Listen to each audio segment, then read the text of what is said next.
Hello' everyone, আজি আমি CW যোনটো কাউন্সেলিঙৰ এইকেইদিন তোমালোকে চৰ্চা চলিয়ে আছে, গম পাইছা যে ৰিজাল্ট দিব, কাৰণ ডকুমেণ্ট ভেৰিফিকেশ্যনৰ যোনটো ডেট আছে দি দিলে। মই কালি তোমালোকৰ ভিডিঅ'টো দিছিলোঁ আপলোড, তাৰপিছতে বহুতকেইখন কলেজৰ তোমালোকৰ ডেট আৰু টাইমিং দিয়া হৈছে যে ইমান তাৰিখে তুমি যাব লাগিব। এতিয়া বহুতৰ কনচাৰ্ণ যে এইটো ডেটত মইতো যাব নোৱাৰিম বা কিবা হ'ব, তো তেতিয়া তোমালোকে কৰিবা কি? মই ভিডিঅ'ত পূৰা ডিটেইলছত তোমালোকক বুজাই দিম, আৰু লগতে যোনখিনি শিৱসাগৰ বা বেলেগ বেলেগ জেগাত ফ্লাড এফেক্টেড এৰিয়া আছে তেওঁলোকৰ কাৰণেও স্পেচিয়েল এতিয়া তোমালোকক এটা ৰিলিফ দিয়া হ'ব। তো তাৰ বিষয়ে আমি ভিডিঅ'ত কথা পাতিম। তাতকৈ ডাঙৰ কথা, ৰিজাল্টটো এতিয়ালৈকে দিয়াই নাই। এতিয়া চোৱা, মই এটা তোমালোকক ইমেইল দেখাম য'ত এজন অফিচিয়েলে ৰিপ্লাই দিছিলে যে এইটো কেনেকৈ চেঞ্জ হ'ব পাৰে। তো ৰিজাল্ট আজি হিচাপে, মই কালি ভিডিঅ' দিছিলোঁ, আজি মানে তোমাৰ ৰিজাল্ট মানে দিয়া কথাই আছিলে। তো সেইটো হিচাপে তোমাৰ মানে ডকুমেণ্ট ভেৰিফিকেশ্যনৰ ডেটো দিয়া আছে। যদি আজি ৰিজাল্টটো নিদিয়ে, ইন কেছ যদি নিদিয়ে, তোমাৰ ডেট চেঞ্জ হ'ব, কাৰণ ৰিজাল্ট নিদিয়াকৈ ক'তো তোমাৰ ভেৰিফিকেশ্যন নহয়। আৰু একেদিনাই তুমি শদিয়াটো ধুবুৰী কেনেকৈ জঁপিয়াবা? শদিয়াটো ধুবুৰীটো জঁপিওৱাটো ইমান সহজ কথা নহয় ন, একদম এনেকৈ উৰি উৰি, তাতে বৰষুণ হৈ আছে। তো এইখিনি অফিচিয়েলছে অলপ ভালকৈ কামখিনি কৰিব লাগিছিলে। এনিৱেইজ, এতিয়া আমি চাওঁ যে কি কি আছে আৰু আপডেট। এতিয়া ফাৰ্ষ্ট কথা হ'ল, ডেটকেইটাতকৈ আগত মই তোমালোকক দেখাই লওঁ। তোমালোকে ফাৰ্ষ্ট বহুত ডকুমেণ্টছৰ কথা সুধি থাকা ন, তো এইটো AECৰ হয়।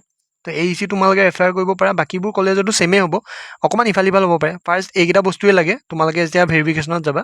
এইটো চোৱা, PRC ইম্পৰ্টেণ্ট হয়, PRC লাগিবই, ঠিক আছে। আৰু বাকীখিনিতো অলম'ষ্ট ছেমেই, এইখিনি বস্তুটো তোমালোকৰ থাকেই তেনেকৈ। আৰু চোৱা, এইটোৰ লগত যোনটো দিছে, এইটোত মই তোমালোকক আগতেও কওঁ, তোমালোকে কৈ থাকা ক'ত কিবা এটা শুনি লোৱা, তাৰপিছত ভুলকৈ কোৱা বস্তুটো যে ডকুমেণ্ট যদি তুমি ভেৰিফিকেশ্যনত নোযোৱা আনটিল ইমানটো তাৰিখ, এইটো AECৰ কাৰণে হয়, তেতিয়া তোমালোকৰ এনৰলমেণ্টটো যোনটো আছে কেঞ্চেল কৰি দিব। ডকুমেণ্ট ভেৰিফিকেশ্যন ইজ মাষ্ট, তুমি যাবই লাগিব, ঠিক আছে। নগ'লে কি হ'ব, তোমাৰ এইটো কেঞ্চেল কৰি দিব। একজেক্ট তুমি দিনা যদি নাযাবও পাৰা, তেওঁলোকক কনচাল্ট কৰি তুমি বেলেগ এটা মানে দিন বিচাৰিবও পাৰা, সেনেকুৱা অপশ্যন থাকে, আগতে বহুতে কৰিছে। আৰু শিৱসাগৰ চৰাইদেউ যিসকল আছা, এইটো নাম্বাৰত কল কৰিবা যদি তুমি AECত ছিট পোৱা। এতিয়ালৈকেতো দিয়া নাই, তো তোমালোকক অকণমান সহায় কৰিব মানে, ঠিক আছে। তো এইখিনি চব বস্তু ডুৱেবল হয়, ডুৱেবল, এভৰিথিং ইজ ডুৱেবল, কিন্তু তুমি জানিব লাগিব। আৰু সেইটোকো ট্ৰাষ্টেড চ'ৰ্চৰ পৰা, য'ৰ ত'ৰ পৰা শুনি মেলি কামখিনি নকৰিবা। এতিয়া এইবোৰ ডকুমেণ্ট ভেৰিফিকেশ্যনৰ ডেট দিয়া আছে, কিন্তু এইকেইটা চেঞ্জ হ'ব, ৰিশ্বেডিউল হ'ব, কাৰণ এতিয়ালৈকে তোমালোকৰ ৰিজাল্টটো অহা নাই। আৰু আজিও যদি আহেও, তুমি একে ৰাতিতে কেনেকৈ যাবা, ঠিক আছে। তো তাৰ কাৰণে তোমালোকে মেইল কৰিব পাৰা। আৰু মই এটা ইমেইল তোমালোকক দেখাম বুলি যোনটো কৈছিলোঁ, সেইটো এতিয়া দেখাম মই তোমালোকক। এইটো হৈছে তোমাৰ জিষ্টৰ, জিষ্ট যোনখন আছে, তো তাৰ চব কলেজৰে দিছে, তোমালোকে চেক কৰি থাকিবা, কাৰণ ৰিজাল্ট একদম আহোঁ আহোঁ হৈছে আৰু অলম'ষ্ট হৈছে। আৰু এটা কথা মই তোমালোকক মেনশ্যন কৰিম বুলি ভাবিছিলোঁ যে তোমালোকে যেতিয়া য'তে এডমিশ্যন পোৱা, এই 10,000 এমাউণ্টটো যে দেখিছা, সেইটো দিবই লাগিব মানে।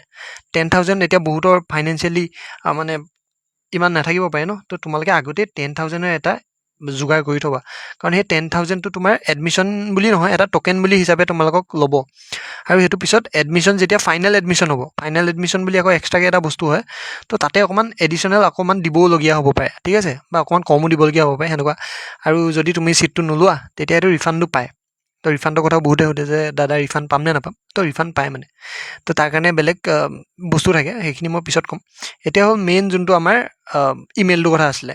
এতিয়া চোৱা, এজন কোনোবা ষ্টুডেণ্টে দিছিলে যে এতিয়ালৈকে ৰিজাল্ট অহা নাই, তো আৰু সেই হিচাপে যোনটো আমাৰ এটা ডেট টাইম দিয়া আছে যে এইটো ডেটত আমাৰ ভেৰিফিকেশ্যন আছে, তো তেতিয়াতো চব ষ্টুডেণ্টৰ এটা কনচাৰ্ণ আছে যে আমি কেনেকৈ পামগৈ। তো কি কৈছে চোৱা, এলটমেণ্ট লিষ্ট অফ আছটো সেনেকৈ নাহে, DTতে পাবা। সেইটো অহাৰ পাছত এই যোনখিনি ডেট আছে সেইখিনি ৰিশ্বিডিউল কৰি দিব বুলি। সেইটো আগতেও হৈছে, এনেকুৱা নহয় যে একদম ফাৰ্ষ্ট টাইম হ'ব। তো এই ডেট ৰিশ্বিডিউল তোমালোকৰ আকৌ হৈ যাব। এতিয়া যিখিনি ডেট এইবোৰ দেখি আছা, এইবোৰ চেঞ্জ হৈ যাবলৈও আছে, কাৰণ এতিয়ালৈকে তোমালোকে ৰিজাল্টটো পোৱা নাই, ঠিক আছে। আৰু যদি আজি বা কাইলৈ ৰিজাল্টটো পোৱা, তেতিয়াও অলম'ষ্ট তোমালোকে যাবগৈ পাৰিবা চাগে। কিন্তু কিছুমান কলেজত যোনটো দিছে 29 বা 29, সেইটো 29টো অলম'ষ্ট ইম্পচিবলে হয়, কাৰণ এতিয়া তোমাৰ অলম'ষ্ট টাইম হৈয়ে গ'ল যে 28 তাৰিখ। তো এইটোতো নহয়েই, চিয়'ৰলি থাকাই, এইবোৰ ডেট ৰিশ্বিডিউল হ'ব মষ্ট প্ৰবেবলি। আৰু এতিয়ালৈকে তোমালোকে যিসকলে ৰিজাল্ট মানে অহাটোতো নায়েই, আৰু য'ত আহিব সেইটো হৈছে DT, এজ পাৰ আগত যেনেকৈ হয়। আৰু ডকুমেণ্ট ভেৰিফিকেশ্যন ইজ মাষ্ট, মই এতিয়াও তোমালোকক কৈ আছোঁ, ডকুমেণ্ট ভেৰিফিকেশ্যন কৰিবাই। আৰু এইবাৰৰ পৰা ছিষ্টেমটো এনেকুৱা যে তুমি এবাৰ গ'লেও হৈ যাব, এবাৰ যাবা, নেক্সট বাৰ তুমি লাগে AEC পোৱা, BBC পোৱা, য'তেই পোৱা, তাতে তোমাৰ নগ'লে হয়। তো আজকে लिए इतना ही।